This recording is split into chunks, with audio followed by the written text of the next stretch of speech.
짜자잔 짜잔. 네, 주제 11번 우리 바로 시작해 보도록 하겠습니다. 주제 11번은 바로 북방민족의 대두와 정보왕족의 성립이라고 하는 것이 되겠습니다.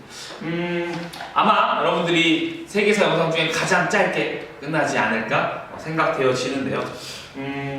그래서 이러한 북방민족, 유목민족들이 위쪽 지역에 나라를 형성을 하게 되고요. 우리는 이들, 특별히 이제 역사학자로서 비트 포겔이라고 하는 사람이 이러한 나라들을 정보왕조라고 부릅니다. 여러분 혹시 기억나는지 모르겠지만 위진 남북조 시대에 북조라고 하는 지역을 오호라고 하는 그러한 세력들이 장악했었죠. 근데 이들은 특별히 이제 북이죠. 북이는 한화 정책이라고 하는 걸 사용했어요. 그래서 오히려 중국에 동화되는 모습이 보였었죠. 그런데 이 정복 왕조는 조금 다른 특징이 있어요. 정복 왕조에 이제 속하는 것이 이제 요, 그다음에 뭐 서하, 금, 그다음에 원, 다음에 이제 청 이런 나라들이 될 텐데요. 이들은 스스로의 체제를 유지를 하면서 그다음에 중국적인 그런 왕조를 이제 다들 설립을 하게 됩니다. 그런 것을 이제 우리가 정복 왕조라고 이제 이야기를 해요. 앞에 배웠었던 그러한 56국 시대와는 조금 다르죠. 이제 각각의 나라들을 우리가 한번 먼저 살펴보도록 하겠습니다.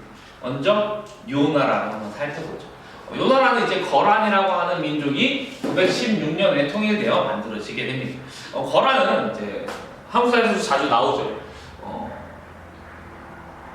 우리나라의 발해를 멸망시켰던 그 나라가 되겠습니다.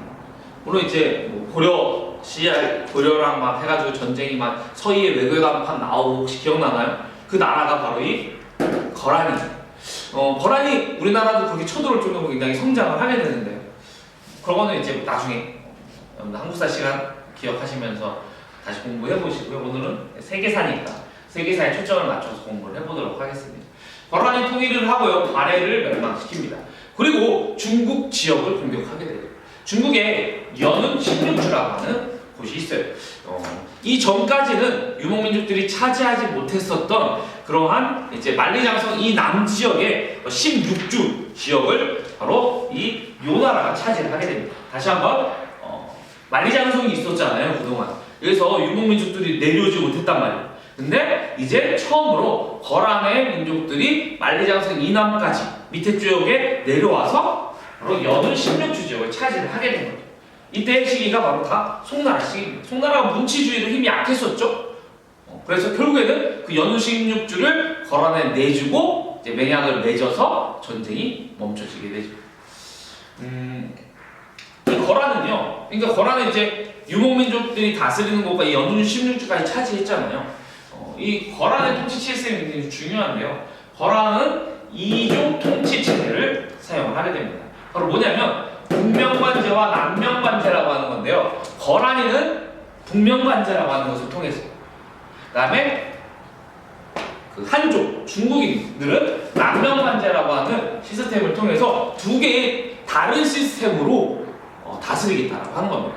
자, 거란이라고 하는 한 나라에 두 개의 민족이 있다 보니까 이 민족들을 다스리는 방식을 다르게 취하겠다라고 하는 것이죠.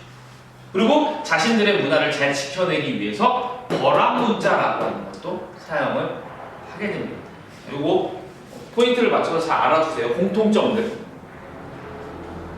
그 다음에 서하라고 하는 나라가 생겨나게 되는데요. 송나라가 굉장히 힘이 약해지자 그러한 틈을 타서 송나라의 서북 쪽에 서하라고 하는 왕조가 생겨나게 됩니다. 이 서하는요 굉장히 중국틱해요. 그래서 중국식 제도를 그대로 수용하고 황제의 칭호 역시 사용을 합니다. 그런데 이 서하 역시 자신들의 것들을 고유성을 강조하기 위해 서하 문자를 사용하죠. 다음 넘어갑니다. 그 다음에 금나라입니다. 지난 시간에 얘기했듯이 거란을 몰아내죠. 요 나라를 몰아내고 그 지역을 차지를 하게 됩니다. 그리고 오히려 송나라를 공격해서 송나라를 남쪽으로 몰아내어 버리죠. 그래서 중국의 위쪽 지역까지 지배하게 되는 나라 바로 이 금나라가 되겠습니다. 금나라는요 방금 얘기했죠. 요화성을 공격하고 화북 지역을 지배하게 됩니다. 이 금나라 역시 거란과 굉장히 유사하게 이중 통치 체제를 사용을 하게 되죠. 그래서 여진인들은 맹한 모국제라고 하는 것을 통해서 그리고 중국인들은 바로 주현제라고 하는 것을 통해서 다스리게 되죠. 이 금나라는요, 과거제도 그대로 둬요.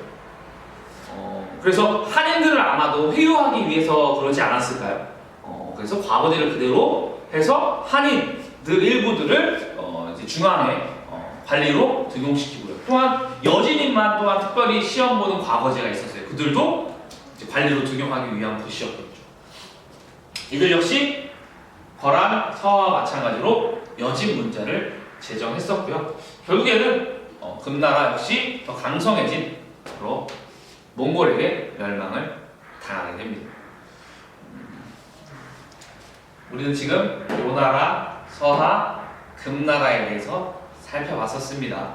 자, 송나라 시기에 있었던, 자, 여기 송이면요, 송나라 시기에 있었던 거란, 그 다음에 서하, 그 다음에 여진이 거란 몰아내고, 그 다음에 북쪽 지역까지 장악하게 되죠. 그래서 남송이 되고 이쪽이 여진이 됩니다. 하지만 결국에 이 두 나라 모두 강성해진 징기스칸에게 중국 지역이 완전히 사로잡히게 된 겁니다. 그 내용은 우리가 다음 시간에 원나라를 통해서 한번 살펴보도록 하겠습니다. 안녕히 계세요.